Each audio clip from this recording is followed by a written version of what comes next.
அண்மை செய்தி.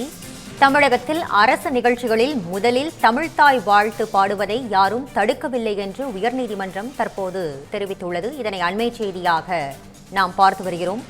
முதலில் தமிழ்த்தாய் வாழ்த்து பாடுவதை யாரும் தடுக்கவில்லை என்று உயர்நீதிமன்றம் தற்போது தெரிவித்துள்ளது. தமிழ்த்தாய் வாழ்த்து தொடர்பான வழக்கில் மத்திய அரசின் புதிய அறிவிப்பை சுட்டிக்காட்டி உயர்நீதிமன்றம் விளக்கமும் அளித்துள்ளது. இதனை அண்மை செய்தியாக நாம் பார்த்து வருகிறோம். முதலில் தமிழ்த்தாய் வாழ்த்து பாடுவதை யாரும் தடுக்கவில்லை என்று உயர்நீதிமன்றம் விளக்கம் அளித்துள்ளது. இது பற்றிய விரிவான தகவல்களை வழங்குவதற்காக நமது செய்தியாளர் செந்தில்குட்டி இணைகிறார். செந்தில்குட்டி, உயர்நீதிமன்றம் என்ன தெரிவித்துள்ளது? முழு விவரங்களையும் பதிவு பண்ணுங்க.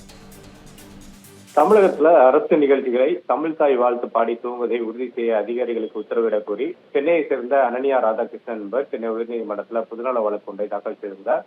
அந்த மனுல தமிழ்நாட்டில் அரசு நிகழ்ச்சிகள் தமிழ்த்தாய் வாழ்த்து பாடி துவங்கப்படுவதும் தேசிய கீதம் இசைத்து நிறைவு செய்வதும் பல ஆண்டு மரபுகளாக பின்பற்றப்பட்டு வருவதாக தெரிவிக்கப்பட்டிருந்தது.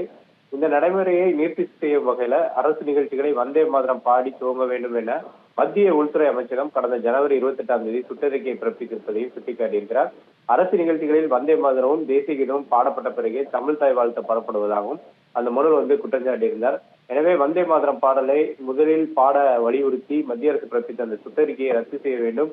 எதிர்காலத்தில் அரசு நிகழ்ச்சிகள்ல தமிழ்த்தாய் வாழ்த்தை முதலில் பாடுவதற்கு தகுந்த நிர்வாக அறிவுறுத்தல்களை பிறப்பிக்க உத்தரவிட வேண்டும் என்ற ஒரு கோரிக்கை வைத்து இந்த மனுவானது தாக்கல் செய்யப்பட்டிருந்தது. இந்த மனு தலைமை நீதிபதி அரவிந்த் தர்மாதிகாரி மற்றும் நீதிபதி அருள்முருகன் அடங்கிய அமர்வுல இன்று மீண்டும் விசாரணைக்கு வந்தபோது மத்திய அரசு தரப்புல மத்திய உள்துறை அமைச்சகம் கடந்த ஜூலை 9ஆம் தேதி பிறப்பித்த புதிய அறிவிப்பாணையின்படி வந்தே மாதரமும் தேசிய கீதமும் அடுத்தடுத்து பாட வேண்டும் எனவும் வந்தே மாதரம் தேசிய கீதம் இரண்டில் வந்தே மாதரம் பாடலை முதலில் பாட வேண்டும் எனவும் கூறப்பட்டிருப்பதாகவும் மாநில பாடல் பற்றி எதுவும் குறிப்பிடவில்லை எனவும் மாநில பாடலை இறுதியில் தான் பாட வேண்டும் எனவும் அதில் கூறப்படவில்லை எனவும் மத்திய அரசு தரப்புல ஒரு விளக்கம் அளிக்கப்பட்டது.